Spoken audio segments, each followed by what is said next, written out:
Halo, Assalamualaikum warahmatullahi wabarakatuh teman-teman. Jumpa lagi dengan saya Ibu Husna dalam mata pelajaran Kimia Farmasi 1. Nah, untuk hari ini kita akan membahas tentang antihistamin. Sebelum kita membahas antihistamin, kita harus tahu dulu nih apa itu histamin. Apa itu histamin?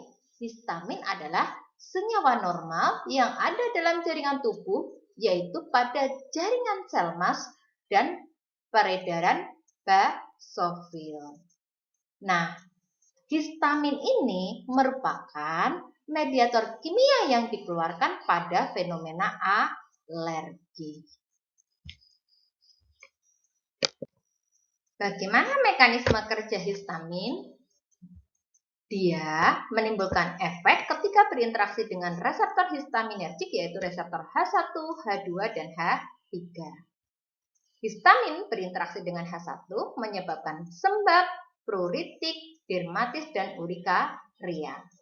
Histamin berinteraksi dengan H2 menyebabkan peningkatan sekresi asam lambung yang menyebabkan luka lambung. Reseptor H3 yang terletak pada ujung saraf jaringan otak dan jaringan perifer mengontrol sintesis dan pelepasan histamin, mediator alergi dan peradangan. Apa itu antihistamin? Antihistamin adalah obat yang dapat mengurangi atau menghilangkan histamin dalam tubuh melalui mekanisme penghambatan bersaing pada sisi reseptor H1, H2, dan H3. Berdasarkan hambatan pada reseptor khas, antihistamin dibagi menjadi 3 kelompok, yaitu antagonis H1, antagonis H2, dan antagonis H3. Nah, teman-teman, mari kita lihat struktur dari antagonis H1. Nah, strukturnya sangat simpel dan sangat khas, yaitu ada gugus X yang biasanya adalah O, N, dan C. Gugus X ini pada sisi kiri teman-teman, ya, dia mengikat gugus aril yaitu AR dan aril juga yaitu AR absen. Gugus X ini kita jalan ke arah kanan dari yang teman-teman lihat, dia mengikat gugus CH2 sebanyak N kali. Nah, gugus CH2 sebanyak N kali ini mengikat gugus nitrogen, di mana gugus nitrogen ini mengikat juga gugus alkil yaitu gugus R dan R absen.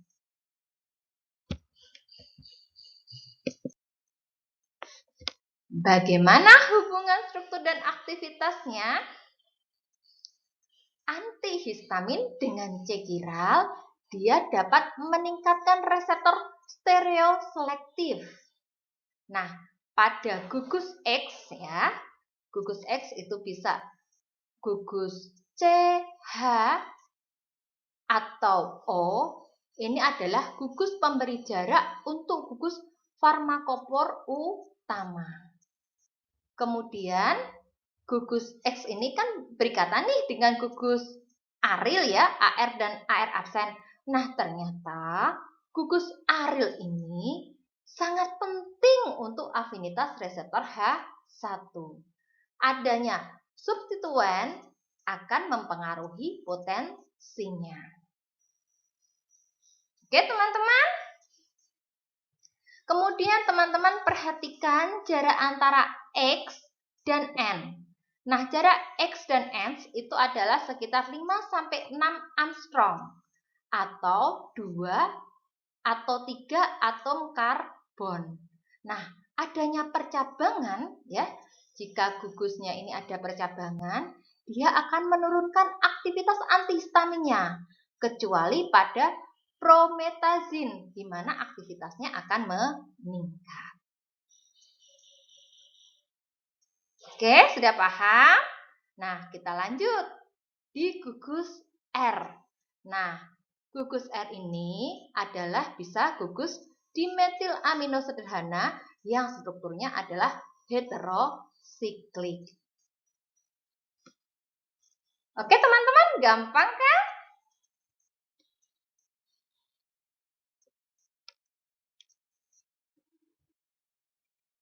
Nah, coba diperhatikan dulu sebelum saya lanjut ke next slide-nya ya. Saya ulangi lagi, yaitu gugus X itu biasanya C, O, dan N ini adalah gugus pemberi jarak untuk gugus farmakopor utama. Antihistamin dengan C kiral, dia meningkatkan reseptor stereoselektif. Kemudian gugus X ini akan berikatan dengan gugus aril, yaitu AR dan AR absen. Nah, gugus aril ini sangat penting untuk afinitas reseptor H1. Adanya substituen ya pada gugus aril ini akan mempengaruhi subpotensinya. Kemudian ada gugus N ya dan gugus X ya. Jadi jaraknya gugus X dengan gugus N itu adalah 5 sampai 6 Armstrong atau 2 sampai 3 atom karbon.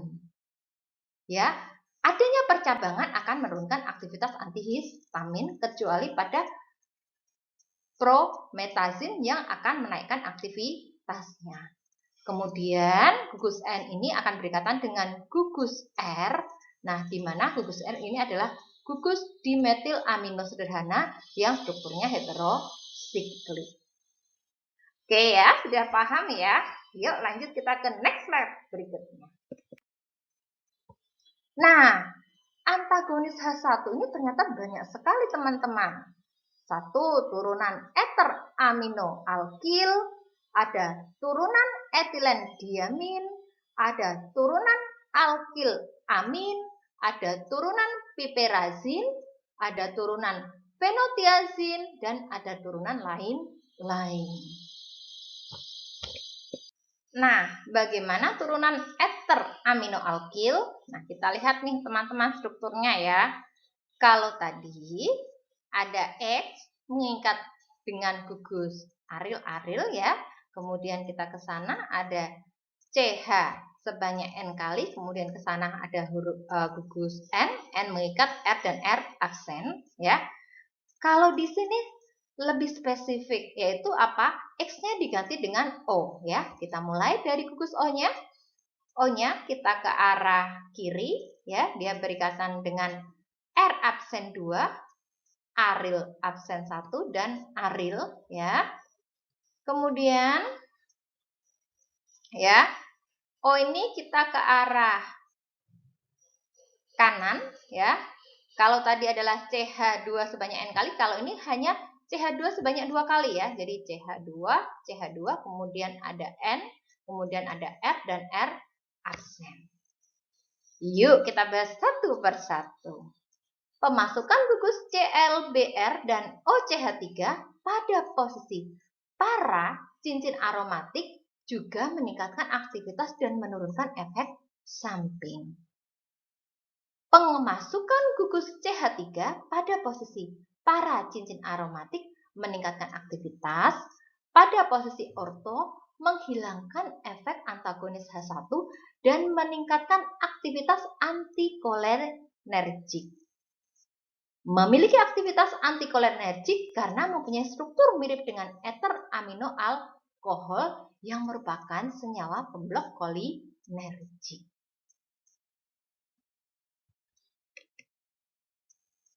Oke, kita lanjutkan ya ke slide berikutnya. Nah, contohnya ether amino alkil adalah gugus difenhidramin HCl. Nah, strukturnya seperti apa nih difenhidramin HCl? Ya, kita mulai. Kita dari O ya. O, kita ke arah kiri, dia mengikat CH. CH ini mengikat 2 cincin benzen. Ya. Kemudian O kita ke arah kanan, ada CH2 sebanyak 2 kali, kemudian dia berikatan dengan N. N ini kan tadi kan ada R ya, R dan R absen. Nah, R dan R absennya ini adalah CH3 dan CH3. Efeknya adalah sebagai antihistamin, antiemetik, antitusif, dan sedatif. Penggunaannya untuk antihistamin dia sebagai urikaria, rinitis musiman atau high fever, dan dermatospora. cis. Kemudian dia juga sebagai antispasmodik. Efek sampingnya bisa kantuk, penggunaan bersamaan dengan minuman beralkohol dan depresan SSP harus dihindari. Bagaimana dengan dosisnya? Untuk dewasa oral sebanyak 25-50 mg, untuk IM dan intravena sebanyak 10-50 mg. Bentuk sediaannya bisa berupa kapsul, eliksir, sirup, tablet, dan injeksi.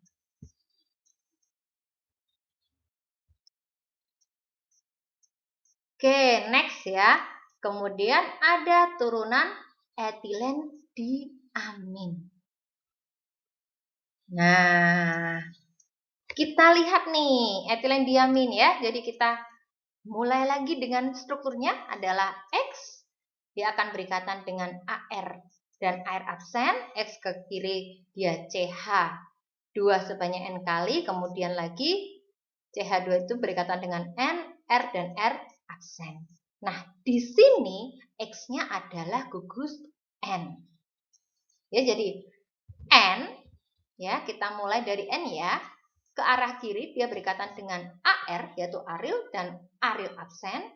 Dia ke kanan, dia berikatan dengan CH2 sebanyak 2 kali dan dia berikatan dengan N dan R absen. Nah, N ini merupakan atom penghubung.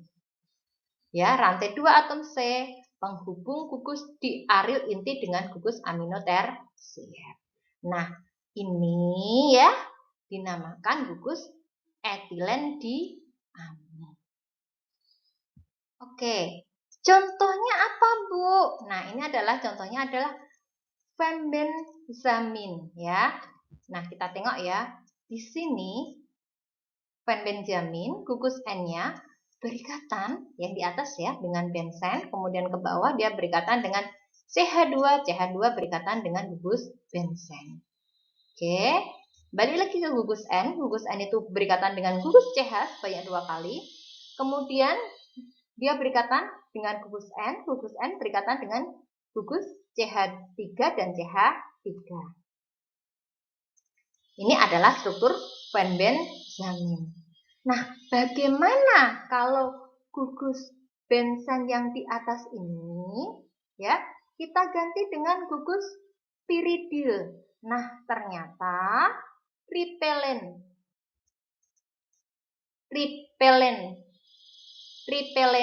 namin sitrat ini dia efektifnya meningkat. Bagaimana juga nih ya? Kalau bagian atasnya ya gugus N ini yang awalnya berikatan dengan benzen kita juga ganti dengan gugus piridin ya, dan bawahnya gugus benzen ini kita kasih para Cl atau Br atau H3CO ya. Nah, ini aktivitasnya juga meningkat.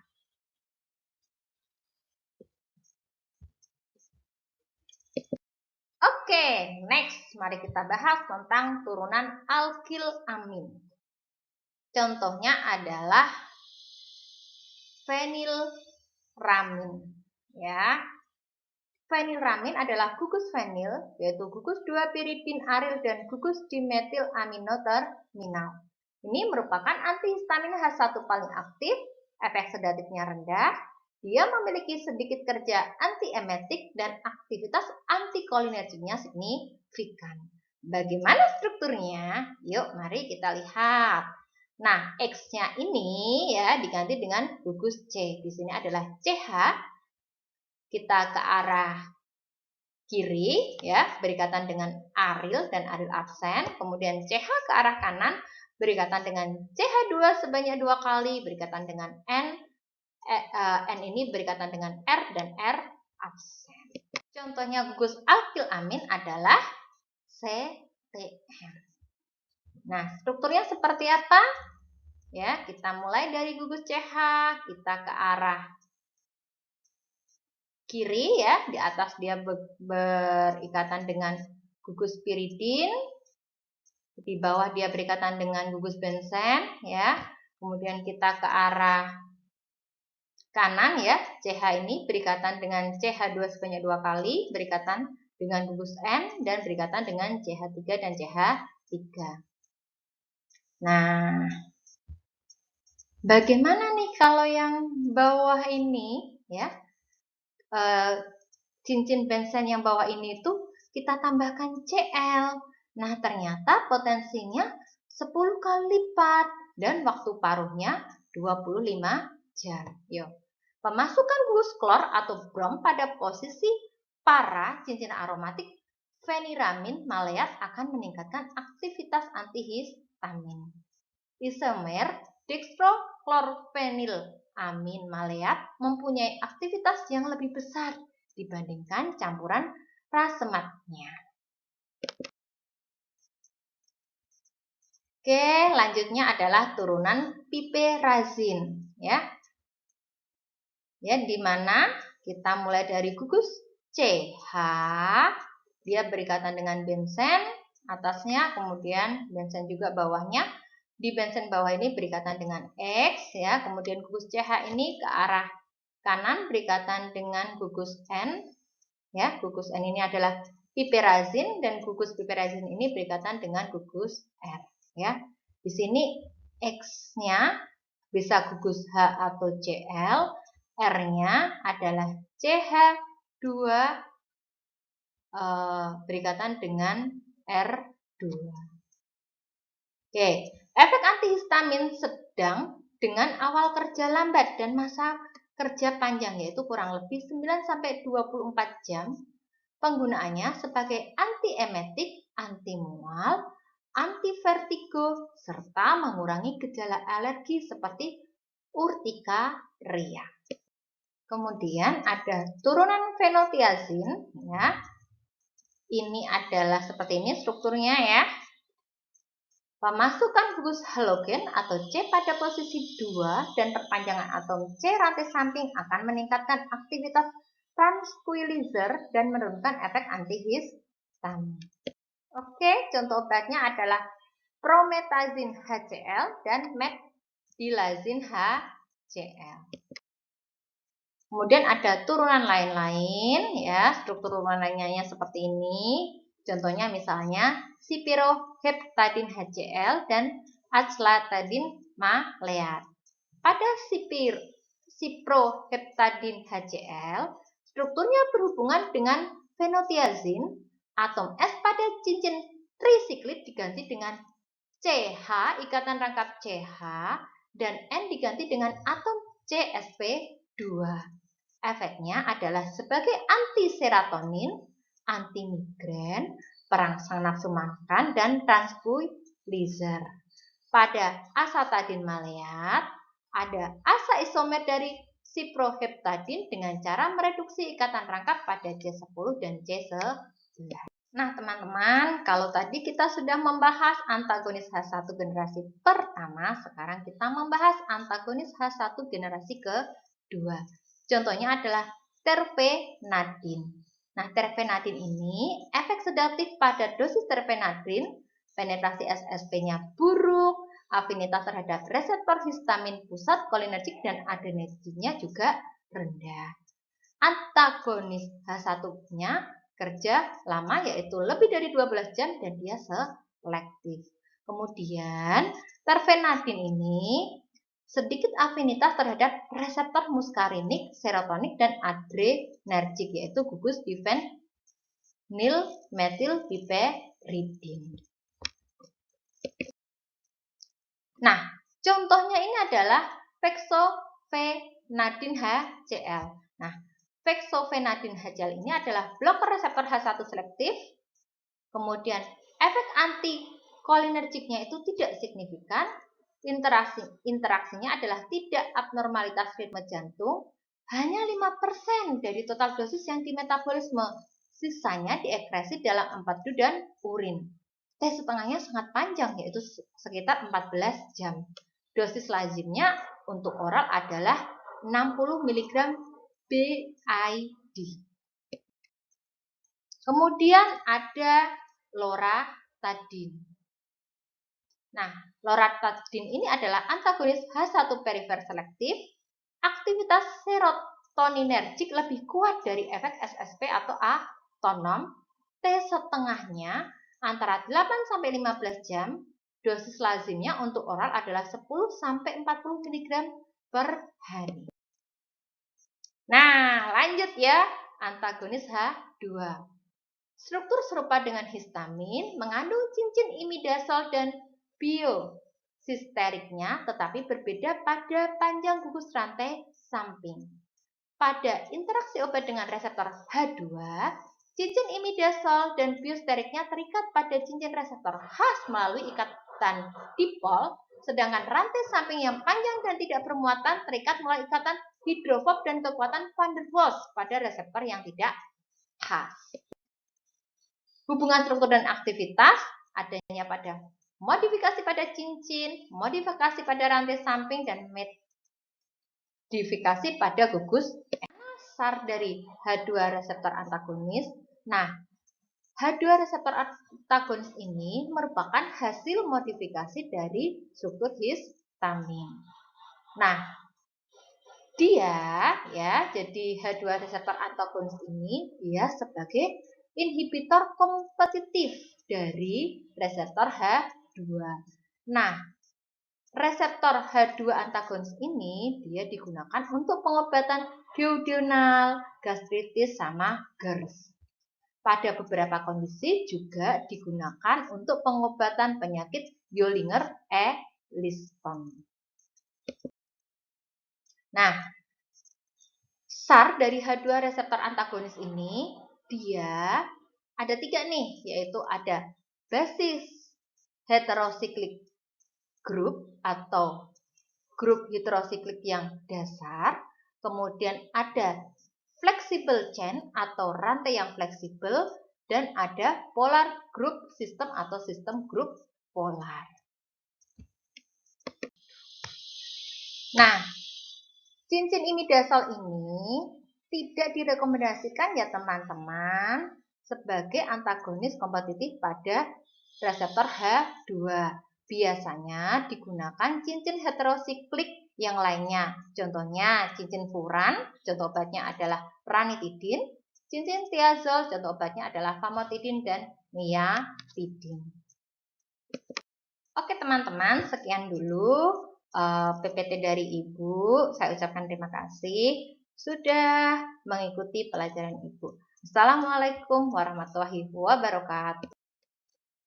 Nah, adanya separasi dari cincin nitrogen group